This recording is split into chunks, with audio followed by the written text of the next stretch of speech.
नमस्कार, मैं हूं रंजित कुमार मोहंती और आप सभी का स्वागत है रंजित हेल्पफुल वीडियोज में। आज का विषय है how I select stocks for a bull put spread. Many have asked me in my social media how I select these stocks for BPS. Here it is. यानी बुल पुट स्प्रेड करने से पहले मैं किसी स्टॉक का किस तरह select करता हूं, यहां मैं एक बात शुरू से ही बताना चाहूंगा। बीपीएस के लिए स्टॉक सिलेक्शन को लेकर मेरी पहले की सोच से आज के समय में काफी बदलाव है। मार्केट में काम करते हुए, अपने ट्रेड्स को ऑब्जर्व करते हुए और अलग अलग सिचुएशन से सीखते हुए मैंने अपने सिलेक्शन प्रोसेस में कई इंप्रूवमेंट्स किया है। इस वीडियो में मैं उन सभी महत्वपूर्ण बदलावों को भी शामिल कर रहा हूं। आज मेरा फोकस केवल अच्छे प्रीमियम वाले स्टॉक को ढूंढना नहीं है। मैं मुख्य रूप से 5 चीज को देखता हूं: फंडामेंटल्स, डेली ट्रेंड, सपोर्ट और कुशन, आईवी और आईवी परसेंटाइल तथा ऑप्शन लिक्विडिटी। एक और जरूरी बात है, कृपया याद रखें, जब मैं CSCCSS यानी कि cash secured covered call short strangle करता हूं तो बीपीएस बनाने के लिए मैं इन नियमों का पालन करता हूं। मैं रिपीट कर रहा हूं, जब मैं CSCCSS करता हूं तो अभी जो आपके सामने बीपीएस का बारे में बताने जा रहा हूं मैं उसको ही फॉलो करता हूं। तो आइए स्टेप बाय स्टेप समझते हैं बीपीएस के लिए स्टॉक कैसे मैं सिलेक्ट करता हूं। Start with the right question. सबसे पहले एक बहुत महत्वपूर्ण बात है, मैं किसी भी स्टॉक को केवल इसीलिए बीपीएस के लिए सिलेक्ट नहीं करता कि उसमें पुट ऑप्शन में बहुत अच्छा प्रीमियम मिल रहा है, क्योंकि कई बार हाई प्रीमियम का मतलब हाई अपॉर्चुनिटी नहीं बल्कि हाई रिस्क भी हो सकता है। इसीलिए मेरा पहला सवाल होता है, अगर ये स्टॉक कुछ समय के लिए नीचे चला जाए तो क्या मुझे इस कंपनी को लेकर कॉन्फिडेंस रहेगा? दूसरा, क्या इसका ओवरऑल प्राइस स्ट्रक्चर बुलिश या कम से कम स्टेबल है? तीसरा, क्या नीचे कोई मीनिंगफुल सपोर्ट है? और चौथा, क्या इसके ऑप्शन इतने लिक्विड है कि मैं आसानी से एंट्री और एग्जिट कर सकता हूं? इन सवालों के सेटिस्फैक्टरी जवाब मिलने का बाद ही मैं प्रीमियम के तरफ जाता हूं। Fundamental quality comes first. मेरे लिए पहला महत्वपूर्ण फिल्टर है fundamental quality. Bull put spread technically एक डिफाइंड रिस्क स्ट्रेटेजी है, लेकिन इसका मतलब यह नहीं कि हम किसी भी कमजोर कंपनी में ट्रेड कर लें। मैं ऐसी कंपनी प्रीफर करता हूं जिसका बिजनेस एस्टैब्लिश्ड हो, बैलेंस शीट रीजनेबल हो और अर्निंग आउटलुक बहुत खराब ना हो। मैं रिसेंट क्वार्टरली रिजल्ट को भी देखता हूं। रिजल्ट्स एक्सपेक्टेशन से बेहतर है या खराब है? मैनेजमेंट कमेंट्री कैसा है? बिजनेस इंप्रूव कर रहा है या डिटोरिएट कर रहा है? इसके साथ कॉर्पोरेट गवर्नेंस भी बहुत इंपॉर्टेंट है।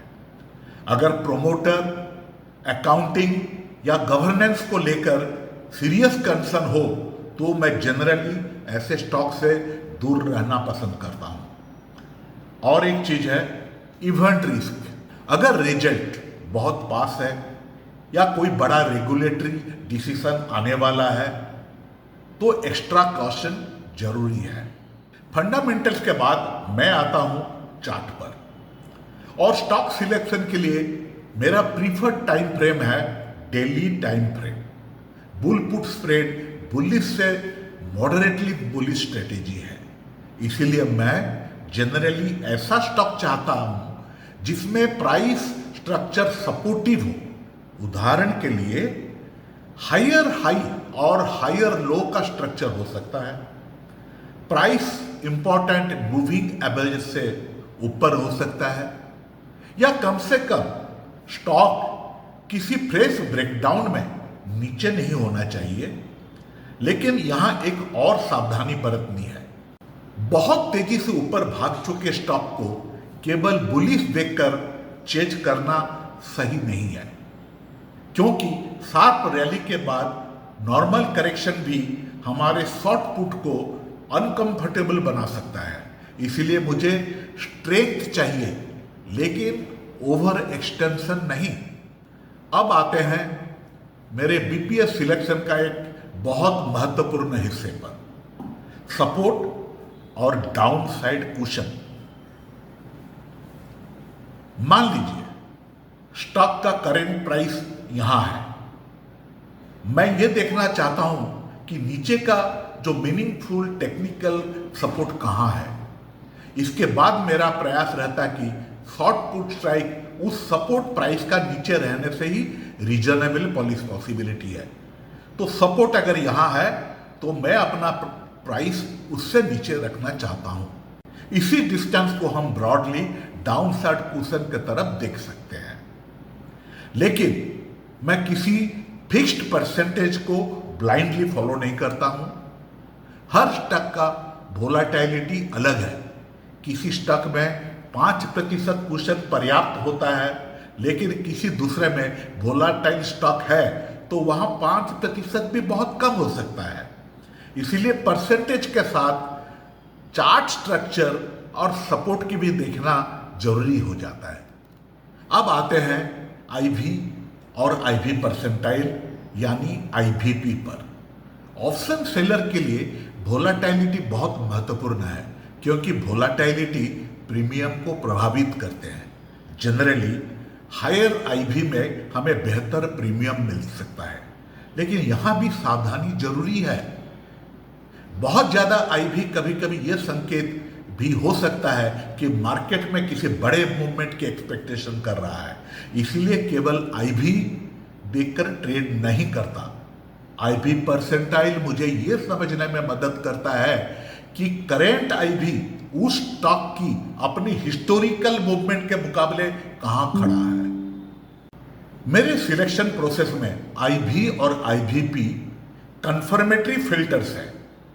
अच्छा आईवी किसी खराब स्टॉक को अच्छा बीपीएस कैंडिडेट नहीं बना देता, और एक फंडामेंटली तथा टेक्निकल अच्छे स्टॉक को केवल एक वोलेटिलिटी नंबर के आधार पर रिजेक्ट करना भी हमेशा सही नहीं रहेगा। इसलिए यहां भी हमें पूरा पिक्चर को देखना है।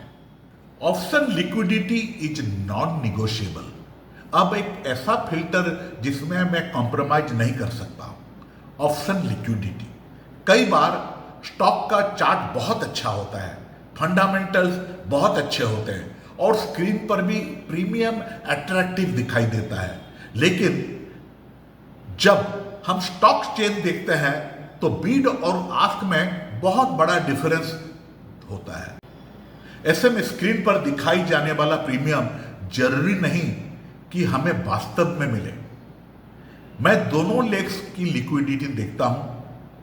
जिस पुट को सेल करना है और जिस लोअर स्ट्राइक पुट को प्रोटेक्शन के लिए बाय करना है, मैं Beed ask spread, option interest और मार्केट डेप्थ देखता हूं।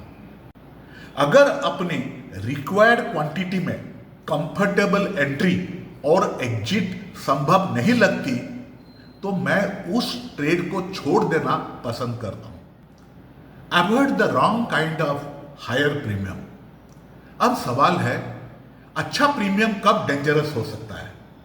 अगर कंपनी का रिजल्ट आने वाला है, स्टॉक ने फ्रेश ब्रेकडाउन दिया है, कोई अचानक नेगेटिव न्यूज आ गया है, फंडामेंटल्स डिटोरिएट हो रहे हैं, या अवसर बहुत इलिक्विड है, तो हाई प्रीमियम हमें अट्रैक्ट कर सकता है। लेकिन मार्केट शायद उस प्रीमियम का माध्यम से हमें बता रहा है कि रिस्क भी ज्यादा है। दूसरी तरफ मैं ऐसा सिचुएशन चाहता हूं कि जहां स्टॉक स्टेबल या अपवर्ड स्ट्रक्चर में हो, नीचे नोट सपोर्ट हो, रीजनेबल कुशन मिले, ऑप्शंस लिक्विडिटी हो और उसके बाद प्रीमियम भी अट्रैक्टिव हो। इसीलिए मेरा ऑब्जेक्टिव मैक्सिमम प्रीमियम कलेक्ट करना नहीं है। मेरा ऑब्जेक्टिव है reasonable premium for reasonable and defined risk. My stock selection funnel. अब पूरे सिलेक्शन प्रोसेस में एक फनेल की तरफ समझते हैं। सबसे ऊपर हमारे पास F&O स्टॉक का बहुत बड़ा यूनिवर्स है। आज के दिन में कम से कम 208 शेयर्स है। सबसे पहले मैं फंडामेंटल्स और गवर्नर्स को देखता हूं, फिर डेली ट्रेंड, उसके बाद सपोर्ट और कुशन, फिर आईवी और आईवी परसेंटाइल, और उसके बाद ऑप्शन लिक्विडिटी। हर स्टेज पर कुछ स्टॉक बाहर होते जाते हैं।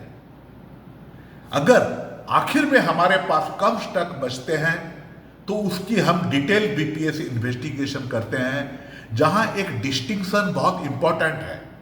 स्टॉक सिलेक्शन और स्ट्राइक सिलेक्शन एक ही चीज नहीं है। पहले मैं स्टॉक सिलेक्ट करता हूं, फिर उसके बाद ऑप्शन चेन देखकर डिसाइड करता हूं कि मैं कौन सा पुट सेल करना है और प्रोटेक्शन के लिए कौन सा लोअर पुट बाय करना है। एक सिंपल स्कोरिंग माइंडसेट। इसी प्रोसेस को सिस्टमैटिक बनाने के लिए स्कैनर या स्कोरिंग सिस्टम हमारी मदद कर सकता है।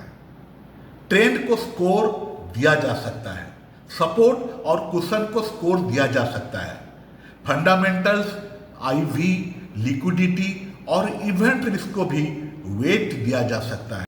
इससे बड़ी वॉच लिस्ट में से अच्छे कैंडिडेट को शॉर्टलिस्ट करना आसान हो जाता है। लेकिन एक बात याद रखिए, हाई स्कैनर स्कोर का मतलब ऑटोमेटिक ट्रेड नहीं है। स्कैनर हमें बताता है इस स्टॉक को ध्यान से देखिए। फाइनल डिसीजन लेने से पहले manually chart, fundamentals, IV, IVP, option chain और लिक्विडिटी कंफर्म करना मैं पसंद करता हूं। इसीलिए स्कैनर मेरे लिए डिसीजन सपोर्ट टूल है, डिसीजन मेकर नहीं है। Before I place the trade, तो किसी बीपीएस ट्रेड को फाइनल करने से पहले मेरी चेकलिस्ट कुछ इस प्रकार का है। क्या कंपनी का फंडामेंटल एक्सेप्टेबल है? क्या डेली ट्रेंड सपोर्टिव है? क्या कोई फ्रेश बैकडाउन तो नहीं हुआ है? क्या शॉर्ट पुट मीनिंगफुल सपोर्ट के नीचे रखा जा सकता है? क्या पर्याप्त डाउनसाइड कुशन है? क्या मैंने आईवी और आईवी परसेंटाइल चेक किया है? क्या दोनों ऑप्शन लेग्स लिक्विड है? क्या कोई बड़ा इवेंट रिस्क तो सामने आने वाला नहीं है? और सबसे महत्वपूर्ण, जो क्रेडिट मिल रहा है क्या वो डिफाइंड रिस्क के मुकाबले रीजनेबल है? और एंट्री से पहले, अगर एंट्री से पहले ट्रेड गलत हो गया तो मैं क्या करूंगा, यह भी पहले डिसाइड हो जाना चाहिए। एंट्री पहले और एग्जिट बाद में सोचना मेरा हिसाब से सही अप्रोच नहीं है। अब जैसे कि कहा, एक बहुत जरूरी सवाल, बीपीएस में लॉस कब बुक करना चाहिए? डिफाइंड रिस्क होने का मतलब यह नहीं है कि हम मैक्सिमम पॉसिबल लॉस बुक कर बैठे। मेरे लिए पहले प्रैक्टिकल रिस्क कंट्रोल रूल है। अगर स्प्रेड को वापस खरीदने का कॉस्ट यानी बायबैक वैल्यू हमारे ओरिजिनल क्रेडिट का लगभग 2 गुना हो जाए तो इसे एक इंपॉर्टेंट हार्ड स्टॉप लेवल मान लेना चाहिए। उदाहरण के लिए, अगर हमने 10 रुपए का नेट क्रेडिट लिया था और स्प्रेड की बायबैक वैल्यू लगभग 20 रुपया तक पहुंच गया है तो मैं सीरियसली इसे एग्जिट सिग्नल मान लेता हूं। दूसरा रूल प्राइस बेस्ड है। अगर underlying stock daily time frame पर ब्रेकडाउन करके हमारे शॉर्ट पुट स्ट्राइक के नीचे क्लोज करता है तो हमारी ओरिजिनल बुलिश थीसिस कमजोर हो चुकी है। ऐसे स्थिति में लॉस बुक एक्सेप्ट करके एग्जिट करना बेहतर होगा। लेकिन अगर स्टॉक बहुत तेजी से गिर रहा है तो केवल डेली क्लोज का इंतजार करना भी सही नहीं है। प्रीमियम तेजी से बढ़ रहा हो, सपोर्ट डिसेसिबल टूट रहा हो या टेक्निकल स्ट्रक्चर खराब हो रहा हो, जो रिस्क कंडीशन पहले सीरियस बने वहीं मैं एग्जिट डिसीजन लेता हूं।